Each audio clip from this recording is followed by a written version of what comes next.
TV5 మరియు హిందూ ధర్మం ప్రేక్షకులకు నమస్కారం. వేద వైద్యం కార్యక్రమానికి స్వాగతం. నమామి ధన్వంతరి మాదిదేవం సురాసురైర్వందిత పాదపద్మం లోకే జరారోగ్య మృత్యునాశం దాతారమీశం వివిధ ఔషధీనాం.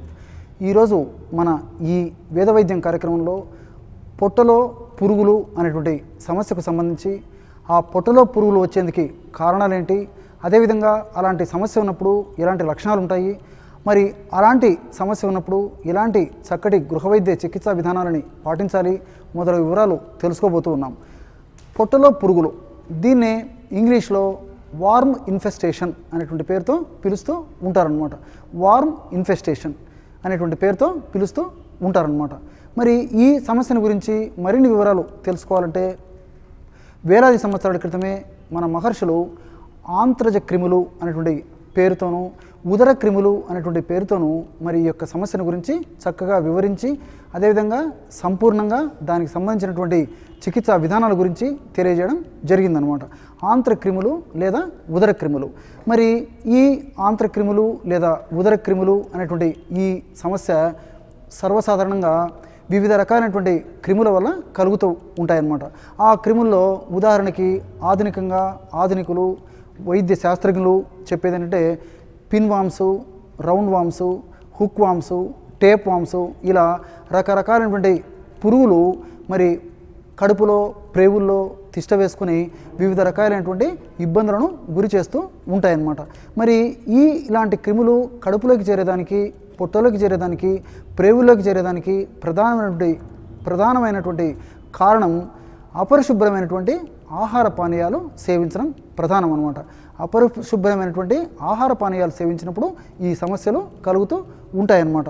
మరి ఈ వ్యాధి పీడితుడు అంటే ఈ యొక్క సమస్యలు ఉన్నటువంటి వ్యాధి పీడితుడు మల విసర్జన చేసినప్పుడు ఆ యొక్క మలం మీద ఈగల్లాంటి క్రిమికీటకాలు వాలి ఆ ఈగల్లాంటి క్రిమికీటకాలు మనము సేవించేటువంటి ఆహార పానీయాలపై వాలి అటువంటి ఆహార పానీయాలని మనం సేవించినప్పుడు మన యొక్క దేహంలోకి అవి ప్రవేశించి తిష్ట వేసుకొని వివిధ రకాలైనటువంటి లక్షణాలను కలుగజేస్తూ ఉంటాయన్నమాట. ఇవి స్థూలంగా వీటి గురించి. అట్లే మరి పాదరక్షలు లేకుండా నడవడం వల్ల కొన్ని రకాలైనటువంటి ఈ పురుగులు మన దేహంలో ప్రవేశించడానికి అవకాశం ఉందన్నమాట. అట్లే సరిగ్గా ఉడకనటువంటి ఈ పంది మాంసము ఇలాంటివి తీసుకున్నప్పుడు కూడా కొన్ని రకాలైనటువంటి క్రిములు వచ్చేదానికి అవకాశం ఉందన్నమాట.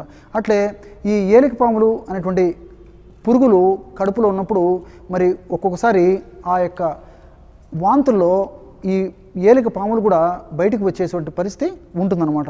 మరి వీటికి సంబంధించినటువంటి లక్షణాలను గురించి మనం ఆలోచించినట్లయితే ఈ సమస్య ఉన్నటువంటి వాళ్ళు కడుపు నొప్పితో కూడుకొని ఉండడము, కడుపులో అసౌకర్యంగా ఉండడము, విపరీతంగా నీరసము నిస్సరణ ఉండేటువంటి పరిస్థితి ఉండడము, ఆకలి బొత్తిగా లేకపోవడము లేదా అధికంగా ఆకలి ఉండడము, అదేవిధంగా మందకొడితనం అంటే స్తబ్దత కలిగి ఉండడము, అట్లే మలద్వారం వద్ద దురదలు ఉండడము, అదేవిధంగా ఒంటిపైన దద్దుర్లు లేదా దురదలు ఉండడము, ఇలాంటి లక్షణాలు అన్నీ కానీ కొన్ని కానీ ఆ యొక్క వ్యాధి పీడితుల్లో ఉంటాయన్నమాట.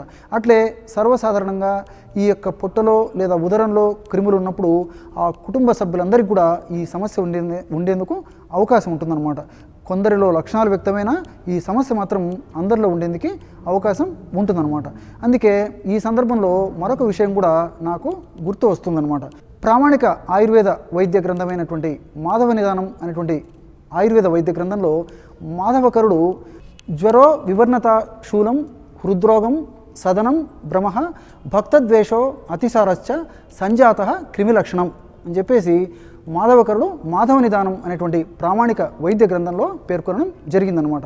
అంటే ఈ యొక్క వ్యాధి పీడితుల్లో జ్వరం ఉండడము, ఒళ్ళంతా పాలిపోయినట్టు ఉండడము, అదేవిధంగా కడుపులో నొప్పి, ఒంటి నొప్పులు ఉండడము, అదేవిధంగా ఆకలి అంటే ఏదైనా ఆహారం తీసుకోవాలంటే అన్నద్వేషం ఉండడము, కొంతమందిలో అతిసారం అంటే విరేచనాలు కావడము మొదలు అనేక రకాలైనటువంటి లక్షణాలు ఉంటాయని చెప్పేసి మాధవకరుడు ప్రామాణిక ఆయుర్వేద వైద్య గ్రంథమైన మాధవ నిదానం అనేటువంటి వైద్య గ్రంథంలో పేర్కొనడం జరిగిందనమాట.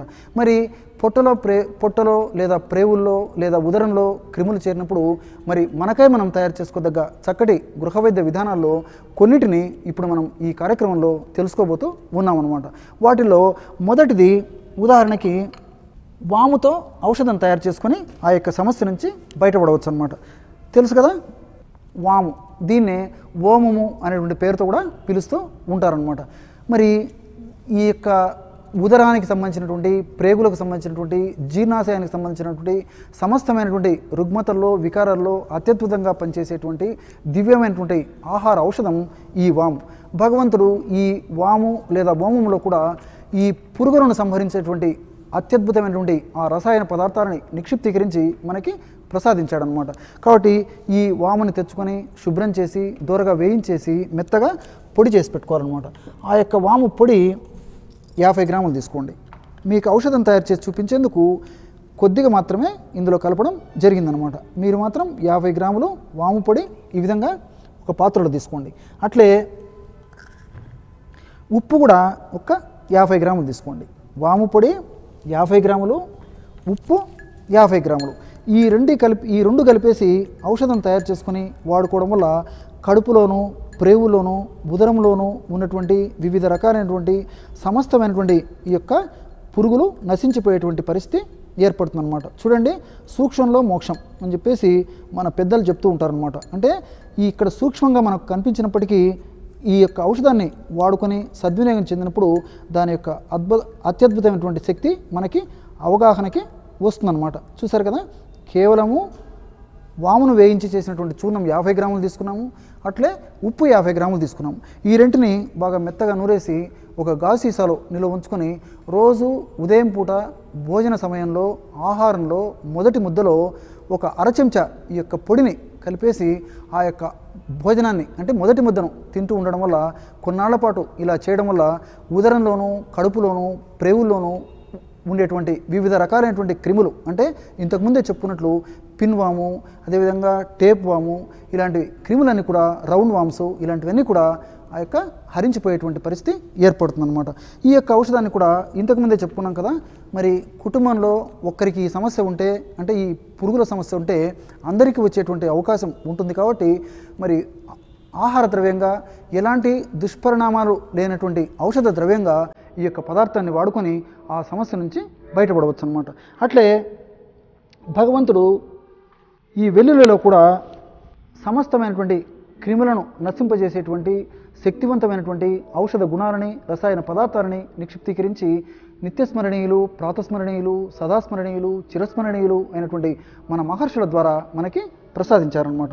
చూసారు కదా, వెల్లుల్లి సంవత్సరం అంతా మనకు దొరికేటువంటి దివ్యమైనటువంటి అద్భుత తుల్యమైనటువంటి ఔషధం అనమాట.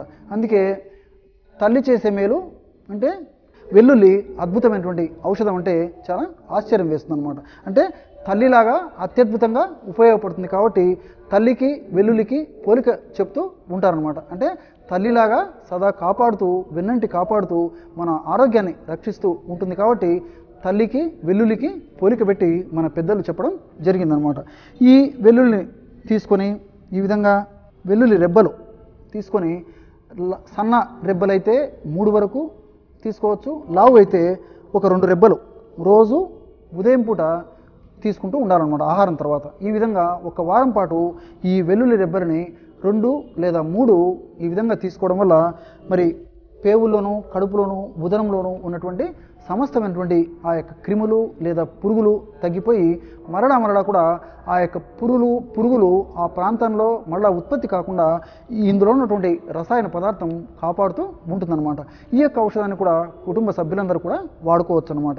వయస్సు పెద్దవాళ్ళైతే 2 లేదా 3 వెల్లుల్లి రెబ్బరు, చిన్నపిల్లలైతే అంటే 5 సంవత్సరాలు ఆ ప్రాంతంలో ఉన్నటువంటి చిన్నపిల్లలైతే మరి ఒక్క వెల్లుల్లి రెబ్బ రోజు వాడితే సరిపోతుందన్నమాట.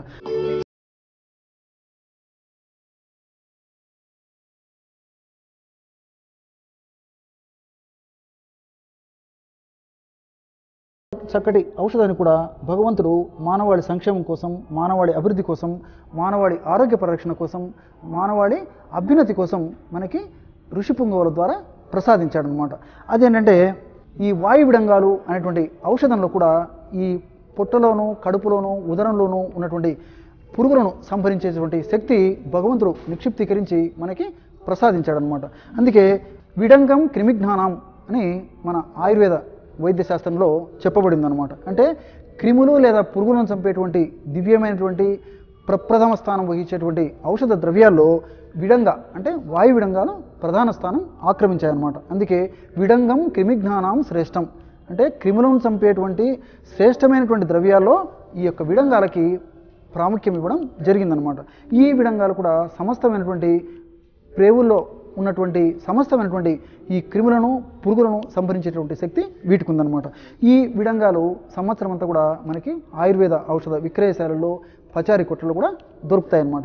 ఎంబిలియా రైబిస్ అని వృక్షశాస్త్రజ్ఞులు ఈ యొక్క వాయు విడంగాలకి నామకరణం చేయడం జరిగిందనమాట. ఎంబిలియా రైబిస్ ఈ యొక్క విడంగాలు మనకి మార్కెట్లో దొరుకుతాయి. విడంగాల యొక్క పొడి కూడా మనకి మార్కెట్లో దొరుకుతుందన్నమాట. మరి విడంగాలు తెచ్చుకొని పొడి చేసుకొని వాడుకోవచ్చు, లేదా ప్రామాణిక కంపెనీ వాళ్ళు తయారు చేసేటువంటి వాయు విడంగాల పొడిని కూడా తెచ్చుకొని వాడుకోవచ్చు అనమాట. ఆ వాయు విడంగాల పొడి ఉదాహరణకి ఒక 25 గ్రాములు తీసుకోండి. మీకు ఔషధం తయారు చేసి చూపించేందుకు నేను కొద్దిగా మాత్రమే ఇందులో కలపడం జరిగిందనమాట. వాయు విడంగాల పొడి 25 గ్రాములు. అట్లే చెప్పండి, మరి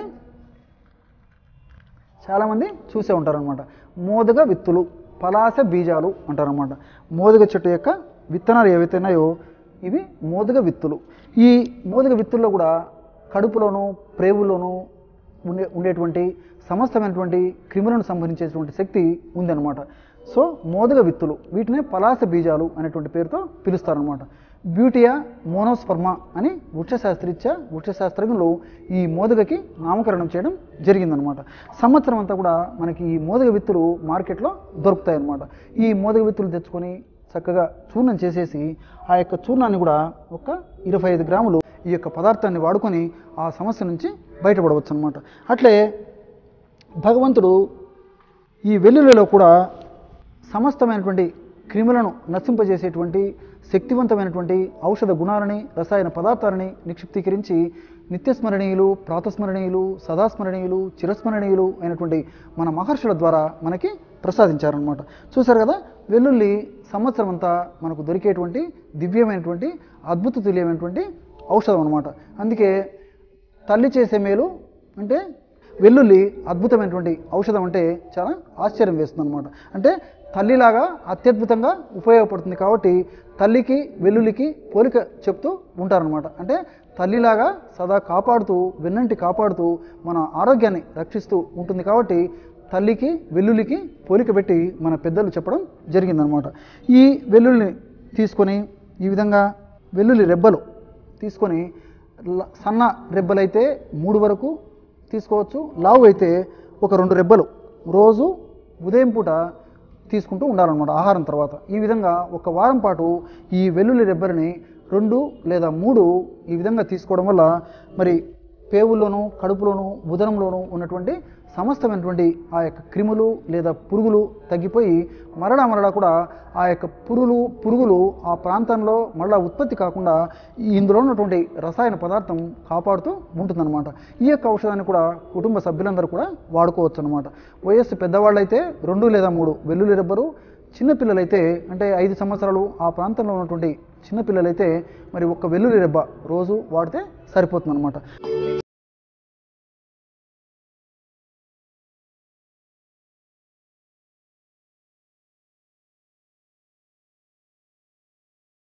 చక్కటి ఔషధాన్ని కూడా భగవంతుడు మానవాళి సంక్షేమం కోసం, మానవాళి అభివృద్ధి కోసం, మానవాళి ఆరోగ్య పరిరక్షణ కోసం, మానవాళి అభ్యున్నతి కోసం మనకి ఋషి పుంగవుల ద్వారా ప్రసాదించాడనమాట.